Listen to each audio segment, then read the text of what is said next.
ఈ వ్యక్తి కింద ఉన్న ఇసుకను తుడుస్తూ ఉంటాడు. అలాగే మిగతా వాళ్ళని కూడా ఇసుకను క్లీన్ చేయమని చెప్తాడు. అప్పుడు వీరికి రాతి ప్లేటు కనపడుతుంది. దీంతో వీరందరూ కలిసి ఆ రాతి ప్లేటును పక్కకు తీస్తారు. అప్పుడు వీరికి భారీ గుహ కనపడుతుంది. ఆ గుహలోకి కాగడా వేసి చూడగా అందులో వందల కొద్ది పాములు ఉంటాయి. అప్పుడు ఈ వ్యక్తి ఈ గుహలోకి తాడు వేసుకుని కిందకి దిగుతాడు.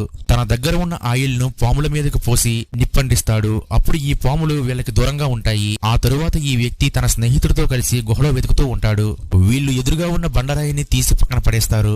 ఆ తరువాత అందులో చూడగా వీరికి రాజుల కాలం నాటి బంగారు పల్లకి కనపడుతుంది. వీళ్ళు దీనిని జాగ్రత్తగా చెక్కపెట్టెలో పెట్టి గుహలో నుండి పైకి పంపించేస్తారు.